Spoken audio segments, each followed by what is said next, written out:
मथुरा जनम लियो गोकुल पसमैया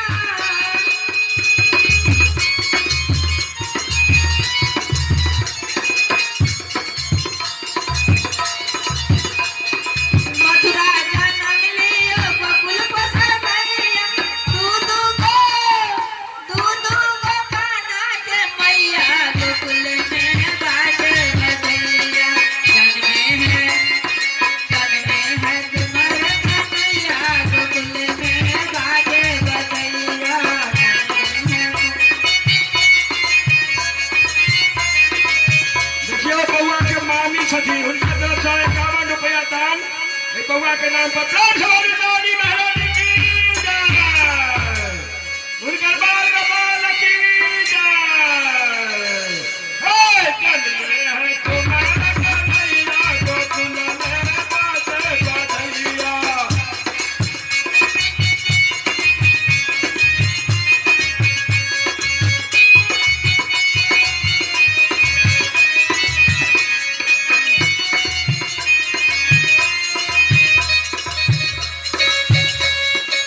बासुदेव के बेरी खुले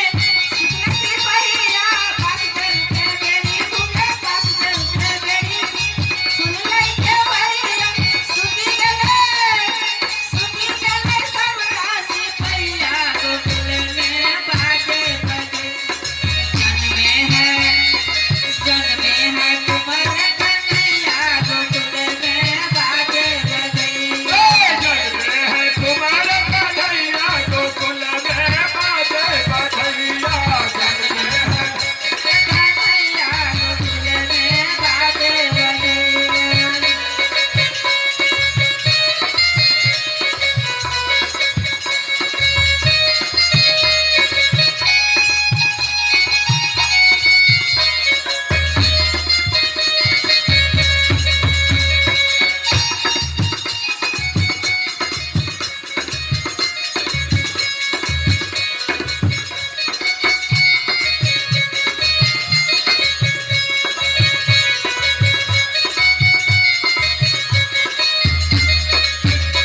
कारागृह में कृष्ण भगवान के जन्म भेलैन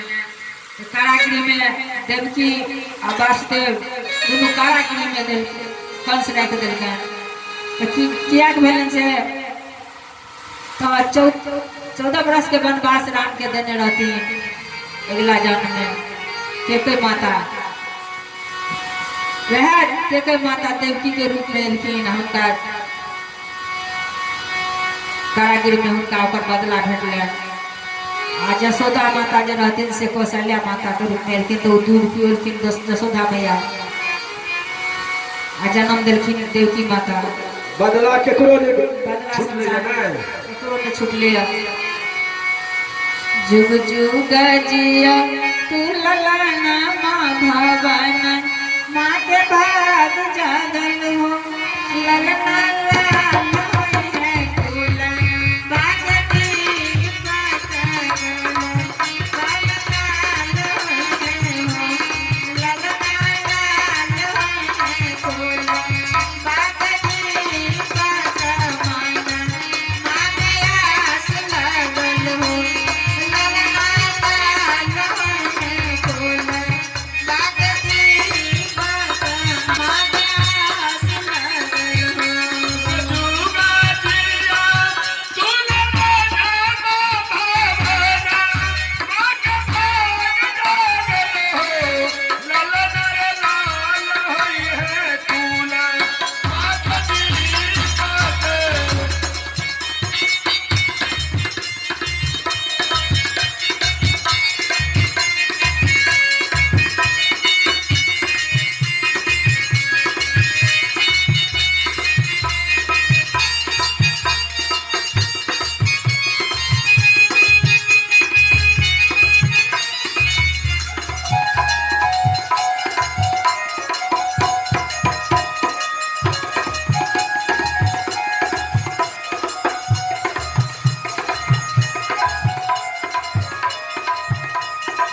बउआ के बाबा के देखियो तरफ से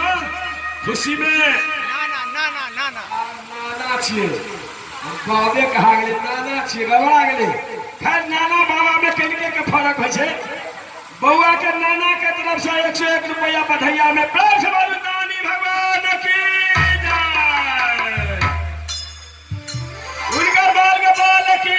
जय। बउआ के नानी की जय। आजू के दिन बसवन गई राती, लाल बावन गई राती, लाल बावन गई हो, ललना रे फूलावा रे बाबू, राजा नाम लेला बबुआ, बड़ी सुंदर हो, ललना रे बेटिया के होरी, राजा नाम लेला होरिला, बड़ी सुंदर हो। सखिया बेटिया के बाबू राजा नाम लेला बबुआ बड़ी सुंदर हो। सखिया रे बेटिया के होरी, राजा नाम लेला होरिला, बड़ी सुंदर हो।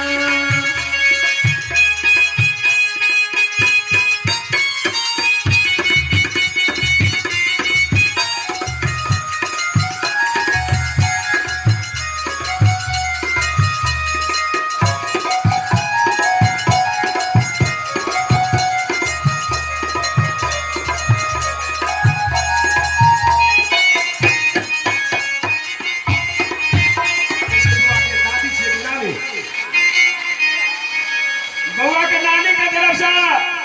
101 रुपया दान प्रेम से बोलू नानी महारानी की जय। उनकर बाल गोपाल की जय। उनके सदगुरु भगवान की जय। बुआ तो जन्म लेलखिन गन्ना के हाल में, तो सबको निहारी छथिन नानी मामी मौसी जे छथिन अड़ोसिया पड़ोसिया नानी मामी सब। जे बुआ तिनका पर जेथिन तिनका संगे मुहकान छै। नकिया त लागल जैसन पापा जी के नाची, या कमाई के नाची, या कमाई के हो, ललना रे मुहावा जे लागल छै सुरुज जैसन घरवा में इजोड़ पड़ै हो, ललना रे मुहावा जे लागल छै सुरुज जैसन घरवा में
पापा के तरफ से कते देलखिन देखबो नहीं केलिए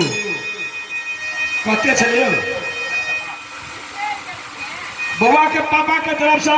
105 रुपया बधैया में पाँच बारी नानी बउआ की जय उनकर बाल के बाल की जय उनकर माता पिता की जय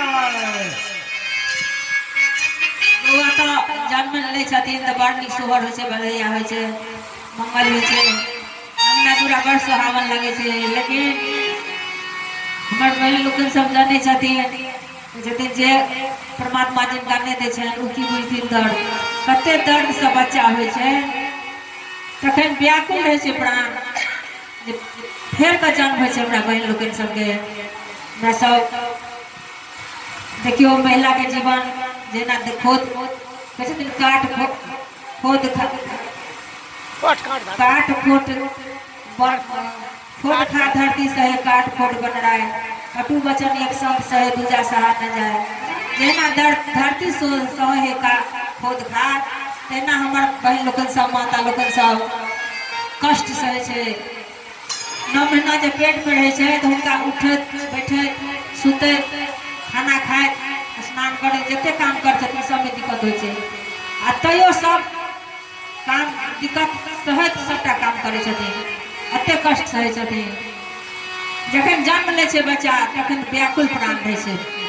फेर के जन्म होइ छै अर्जी करै छथिन कहै छथिन जे ऐसा नहीं भगवान देत से हानि तखन कहैत रहै छथिन लेकिन पछा तक मन खुश भऽ जाए कथी ले जे बाबा मोर पैया ने दिया लन ससुर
नानी के गैर पढ़ लगे छथिन।